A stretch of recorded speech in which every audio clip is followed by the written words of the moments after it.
All right, Big Old Nation. We're here with Coach Oz, pitching coach here at Southern Miss. Coach Oz, this year it's going to be interesting, I guess you would say, getting ready for the season because you've got some guys that you've got to replace, but it almost seems like you're in the same situation you were last year because you've got a guy that you think could be a pretty good starter that maybe hasn't started very much but can come in and you want to be a weekend guy, you're going to start him off on a Wednesday.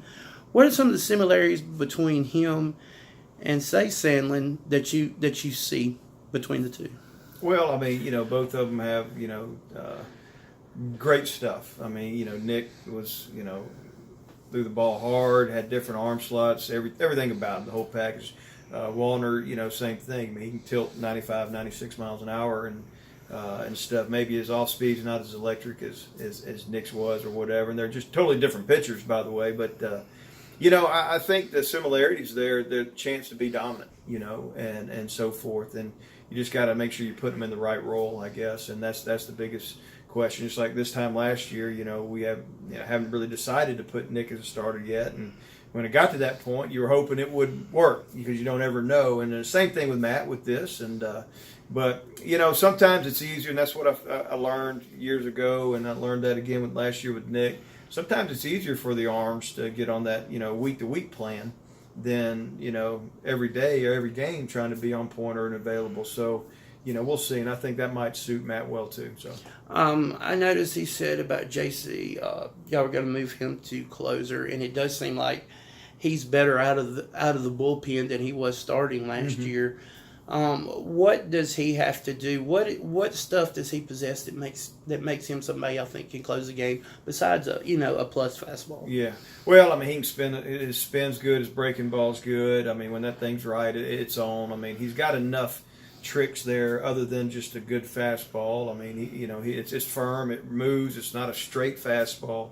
So I think that gives him obviously has closer stuff. I mean. It's something you got to earn too, though. I mean, the fact is when you come in to close a game, there's sometimes it's a one-run game. Sometimes, the importance is, you can't give any freebies. You got to keep guys off the base and so forth and attack them and stuff. Which JC, to me, and we started playing with this fall and put him in that position that when he just comes out there and doesn't necessarily think per se and just goes and attacks and just trust his stuff. I mean, it's been pretty good. So I think it's a role for him, and use him in that short relief 3 out, whether it's the 3 outs in the ninth, 3 outs in the eighth, seventh, whatever. That's to be determined. But come in and just kind of let himself be free and go attack them and let his stuff work.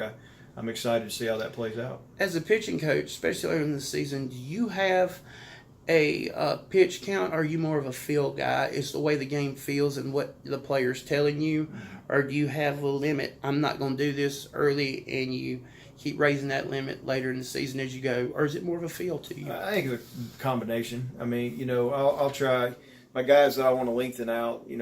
Starting type guys, I'm going to try to get them to about 65 game pitches in our scrimmages. So if I do that, and by the opening weekend, I'd feel like 70, 75 is a good number. Well, how do you get to that number is different. If you get to 75 in 2.5 innings, you probably need to get that joker out, because he labored. But if you're getting to 75 and it's through 6 innings, hey, that can work too. It wasn't probably as taxing. So, it's a relationship, man. It's a trust with your players, communicating, seeing, knowing their body language, all that stuff. And it's also, I'm a less is more guy.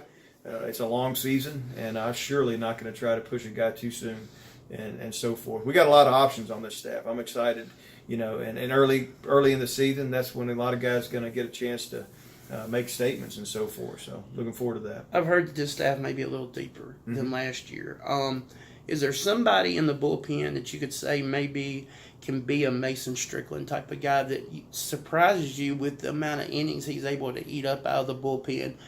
I mean, what Mason did on that championship day at 9 a.m. Is there somebody out there now that maybe you can see stepping up and doing that as well? Yeah, I mean, without saying names, I mean, I think I'm excited. We got a lot of pieces, some junior college transfers in that were starters, for 2 years in JUCO, in high school, obviously too. And now they might be in a different mode, kind of like Strickland was. When you coming out of the pen doing that, but knowing if you need to get length out of them, if you need them to spot start, or you need them to do whatever, that they're capable. They've been there and done that before. So I think there's several guys that could fit that role and stuff. The key is embracing your role. The key is and I tell these pitchers every day that there's a lot of competition in this group.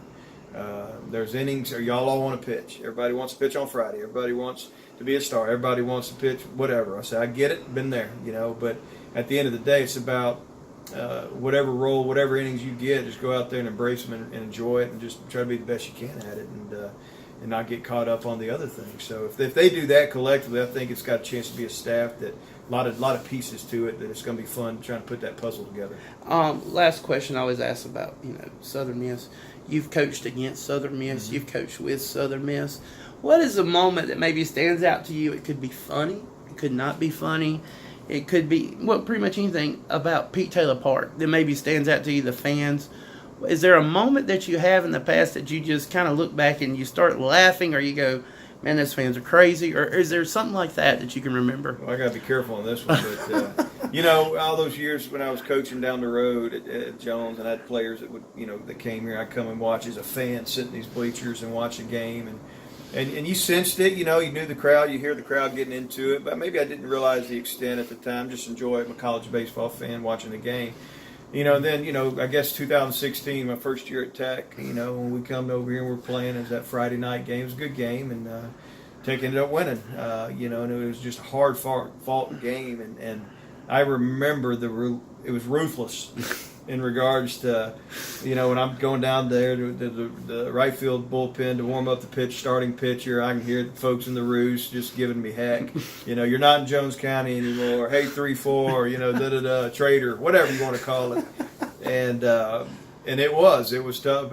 But I got it. I respected it, and I think that's passionate fans, and it's fun. It's even the opposing teams, no matter what they say, they kind of like it too, and the fact that it's just another dynamic. So after seeing, now being on this end, on this side of it and stuff, you see it. It's real, man. I mean, what these fans do, and the support and energy, it's powerful. It matters. I'm telling you that from a guy that's been in the other dugout. It's real. It's there, and so the more the merrier. So hopefully that just continues to happen. Well, Coach, we appreciate you taking the time with us. Best of luck this season. God bless, and we'll talk to you down the road. All right. Thank you.